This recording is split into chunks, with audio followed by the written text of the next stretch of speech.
Bonjour à tous, j'espère que vous allez bien. On se retrouve aujourd'hui pour un nouvel épisode de Vlogmas.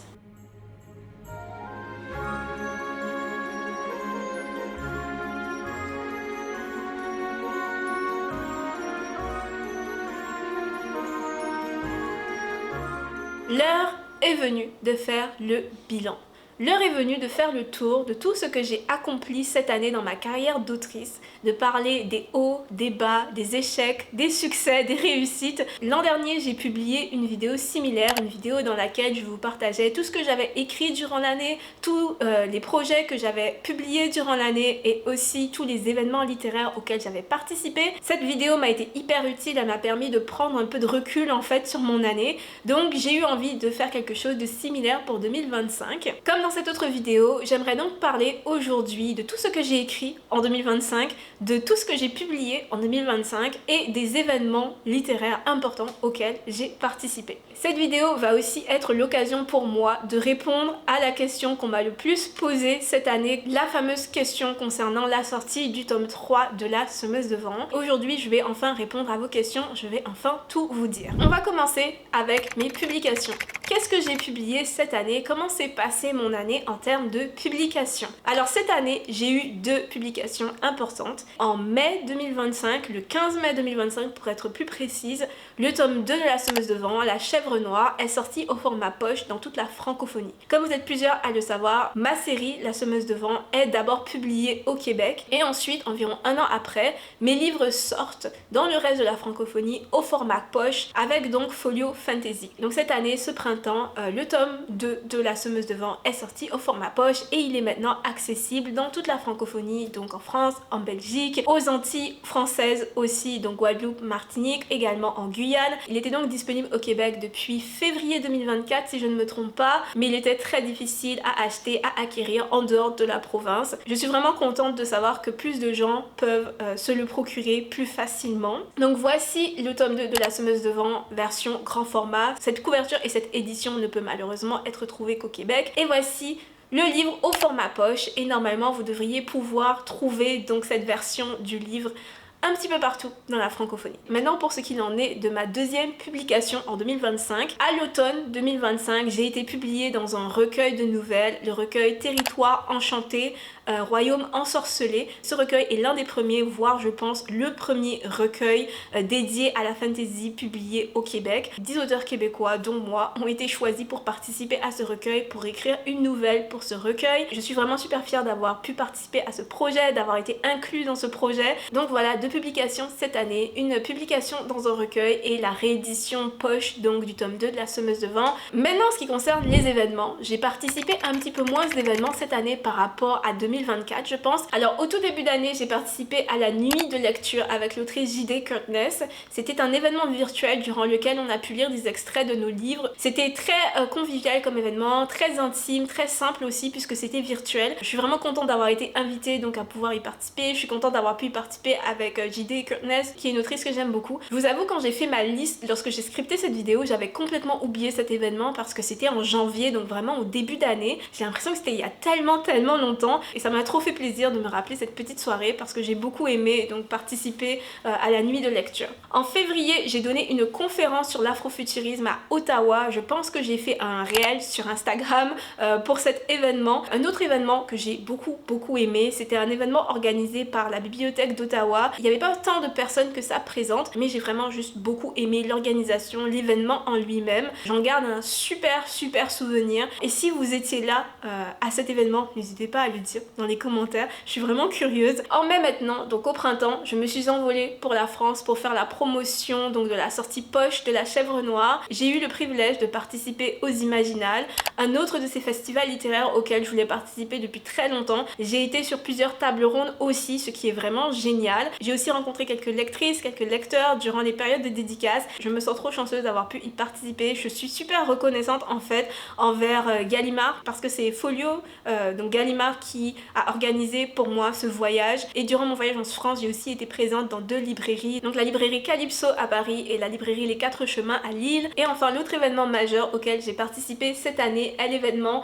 le cabaret des sororités noires à Ottawa et Gatineau. Donc c'était en fait 2 représentations. Cet événement c'était une lecture publique avec d'autres autrices afro-canadiennes qui écrivent aussi en français. Pour cet événement on a toutes dû écrire un texte dont je vous reparlerai un peu plus tard dans cette vidéo. Et j'ai juste aimé l'expérience d'écrire ce texte, j'ai aimé le fait de le lire donc devant le public et puis tout le spectacle qu'on a créé autour de ces lectures. Mais vraiment ce que j'ai le plus aimé c'est de pouvoir participer à cet événement avec ces autres autrices, de pouvoir rencontrer ces autres autrices. Donc vraiment une belle expérience et aussi je pense que cet événement en lui-même est une très belle initiative. Je pense qu'il va y avoir à un moment donné une autre édition à Montréal. Mais ouais, je pense que cet événement-là, de manière générale, c'est vraiment une bonne initiative juste dans le fait que ça permet à plein d'autrices donc afro de se rencontrer. Juste ça, c'est vraiment top. Donc voilà, j'ai fait le tour de mes événements. Il est possible que j'ai participé à d'autres événements que je n'ai pas mentionnés parce que j'ai juste oublié.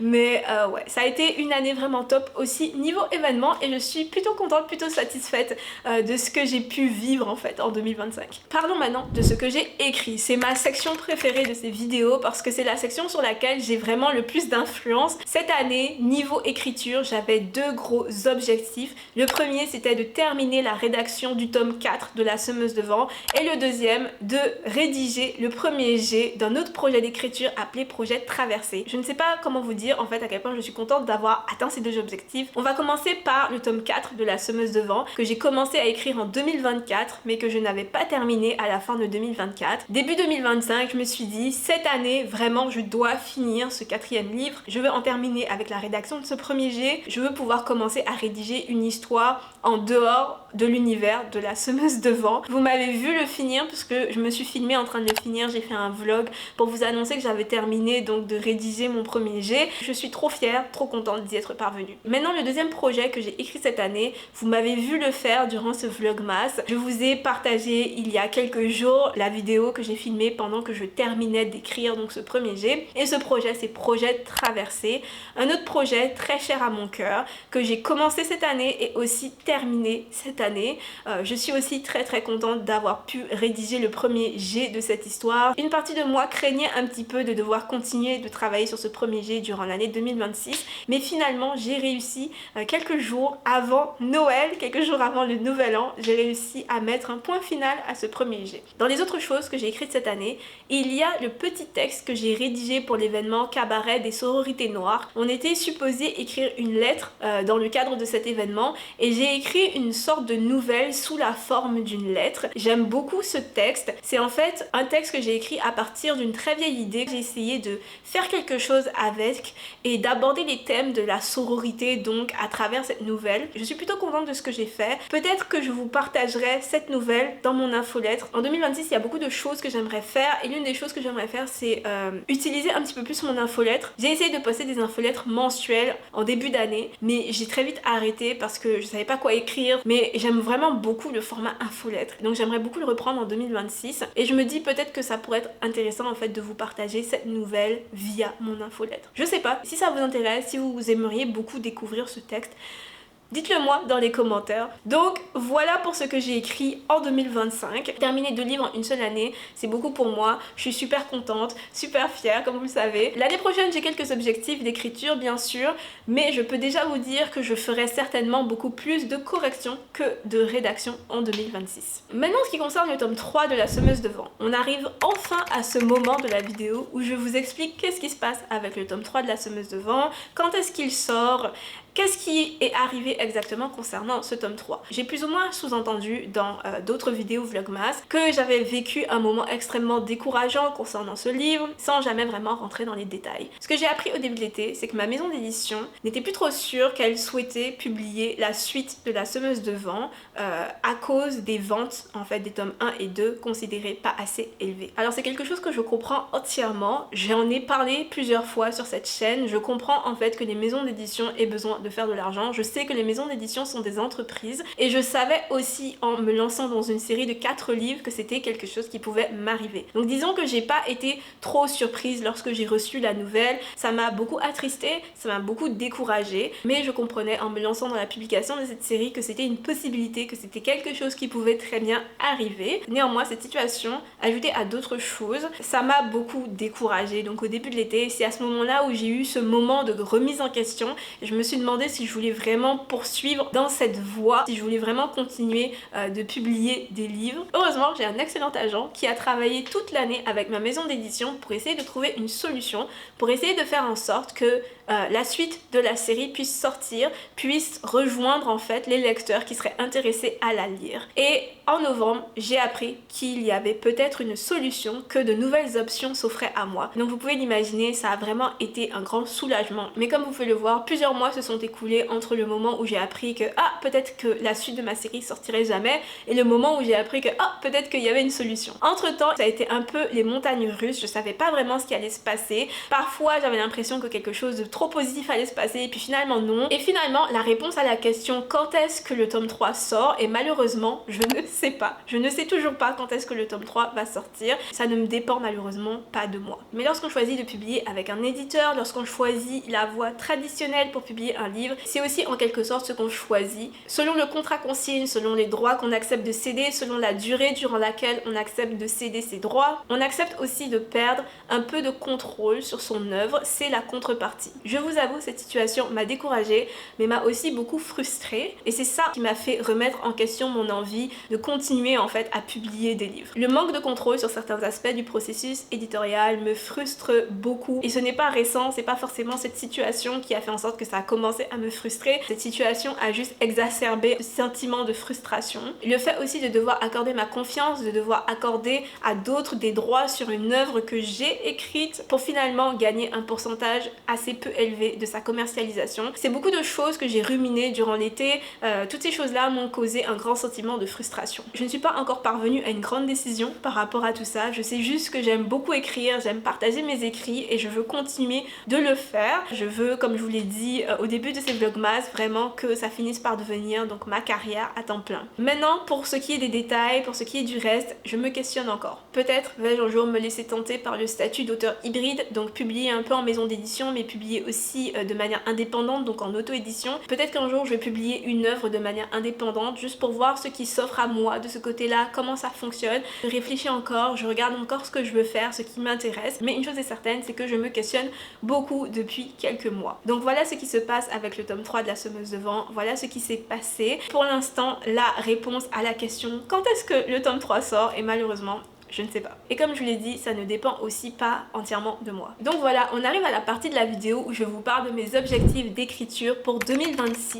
Comme je vous l'ai dit, je pense qu'en 2026, je vais faire moins de rédaction et beaucoup plus de correction. J'aimerais en 2026 corriger le tome 4 de La Semeuse de Vent. J'aimerais vraiment enfin terminer les corrections de ce tome 4 en 2026. J'aimerais aussi beaucoup corriger Projet Traversé en 2026. J'aimerais durant cette année que ce livre soit prêt à être lu par une autre personne que moi. Mon troisième objectif d'écriture pour 2026 est d'écrire le premier jet de projet CDC, un projet d'écriture que je vous ai rapidement présenté dans ma vidéo sur tous les projets d'écriture sur lesquels je travaille en ce moment. Je suis pas sûre que j'aurai le temps de tout écrire en 2026, il est possible que j'écrive juste le début du premier tome, mais j'aimerais au moins commencer la rédaction de ce livre dans l'année qui vient. Au niveau événement maintenant, je pense que 2026 va être une année plutôt tranquille parce que pour l'instant, je n'ai pas de publication prévue et généralement les événements sont associés aux publications. Du coup, j'aimerais beaucoup profiter de 2026, de cette petite période d'accalmie pour me concentrer sur mes réseaux et pour essayer de vraiment développer en fait mes différents réseaux sociaux. Je vous ferai sans doute une vidéo début 2026 pour vous expliquer ce que j'aimerais faire durant l'année.